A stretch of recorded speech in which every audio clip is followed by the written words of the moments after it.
Hello, Namaste, and welcome to my channel, Spiritual Gina, where I encourage you to live from your soul. My name is Gina. So today we have another car chat video, and when I'm in more bulky clothing like this, that means I'm either coming or heading to the gym, so that's why I'm dressed in a more bulky way. But I wanted to do this topic because I saw someone on Thread make a post, and if I have time I will insert his thread into the video now.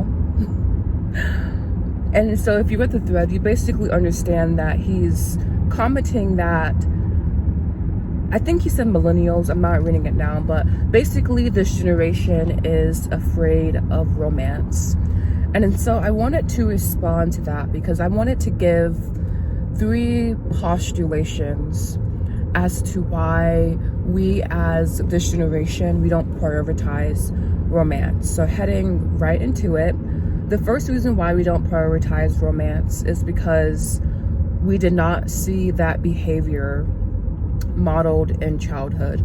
So growing up, the priority was not to show the child how a healthy family functions, but rather to simply make money, to of course do some of the funner things, you know, like family bonding time, etc., etc.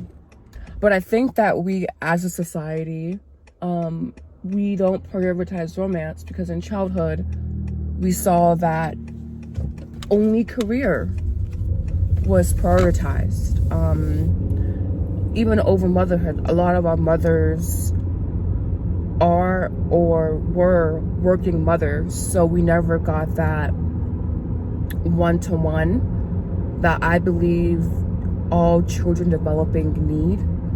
And so yeah, I just basically feel like it was not modeled in the home, and I don't feel like I need to go into detail about that because I think collectively we can understand and see that the parenting is more scarring than endearing. And for those of you guys who did grow up in healthy homes, you are definitely in the minority.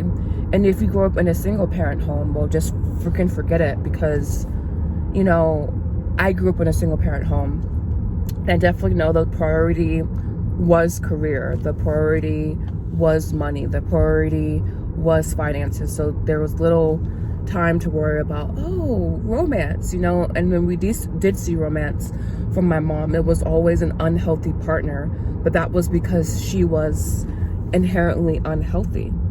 And so, you know, you can wonder why this generation does not prioritize romance. And I think that just goes back to childhood and how we did not see healthy romantic partnerships mirrored to us. So how can we have the software to be in a healthy relationship when that was never modeled to us? And so of course we can you know, create from our own understanding, but if things were in working order, I believe that we would be more romantically inclined. And so the next reason why this generation does not prioritize romance is because we're also healing from the past. We're healing from our childhoods. We're healing from our births, you know. We're healing from simply being human on this planet. And so I know that at least on my healing journey, I've attracted people and I've been attracted to people. So it's not only them, but also myself. Call out your own red flags too.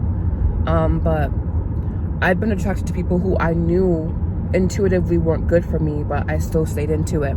And so I feel that that's indicative of needing to heal. And to heal simply means to come back into wholeness within ourselves. And when we experience trauma and tension in our childhoods, because not every tension is trauma, but all tensions are trauma. And I make the distinction because some people experience tension in their childhoods, but it wasn't overt trauma. And then other people like myself, for example, experienced actual trauma and tension. So the difference is there. But we have that shit to heal from childhood. And when you do, it's simply a hard task to attract or even be attracted to a healthy mate, because you haven't seen that behavior modeled in front of you.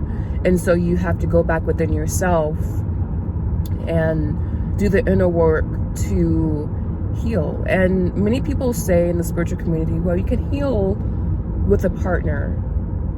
And to that, I would say you're asking to people to basically be very, very spiritually aware, very aware of themselves. And I haven't found that to be the case in the current male dating market personally, but maybe that's my own personal experiences. So I would love to know, have you been able to heal with anyone romantically in a romantic partnership?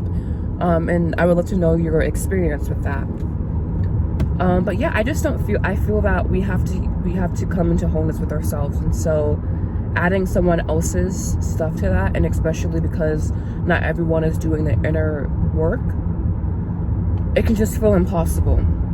And so the last reason why this generation does not prioritize romance is because economic status.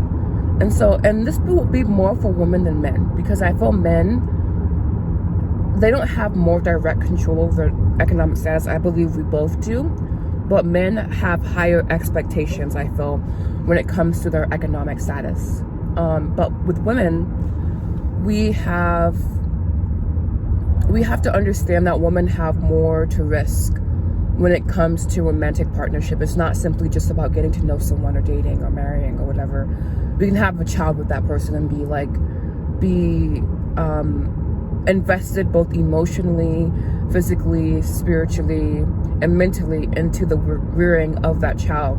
So economic status is not only important for women when it comes to acquiring a male, meaning what the male brings to the table, but also what the woman brings to the table herself in forms of economic status. And economic status isn't only what you physically have, but also your mindset around what you have. And so I feel women are most impacted by this because, back in the day, there was something called a dowry or whatever it's called, DOWRY, dowry. And basically that was money given to the husband, I believe, but it could also be the other way around in some cases, but money given to help with the marriage, basically. And so I say, jokingly, of course, because no one really understands what a dowry is, but I say it's a woman's responsibility to have that dowry herself in 2023 or whenever, or instead of the 21st century. Really, it's been our job to have that dowry. And understanding that when you're dating, your economic status for women, but for men too, but for women specifically, your economic status is very, very important because it determines who you attract, and that directly impacts your offspring. And so I believe we don't prioritize romance is because it kind of goes back to point one, but in a certain sense, a different point, because we have to prioritize our economic development and prosperity. And that impacts who we attract, but also who we have access to. Let's say, for example, you're poor. That means you won't have access to men who are overseas, or men that you would meet if you were traveling, for example, to Paris or France or Italy, or I literally said Paris, France, duh. But if you were traveling to those places, you would basically have access to different men. And women of poor economic status simply do not have access to traveling, obviously. So that means we don't have access to those men, and that means we don't have access to high earners for our potential offspring. So I believe we don't prioritize it anymore as women, because we have to focus on more so logistics when it comes to dating. And yeah, and so that's kind of what I feel. And it's all over the place, kind of discombobulated, but that's basically how I feel. I feel that we don't prioritize romantic relationships because it was not mirrored in our childhood, and thus we have childhood wounding to heal from. And thus, our economic status, especially as women, determines what and who we can attract. And I feel those points compound upon each other.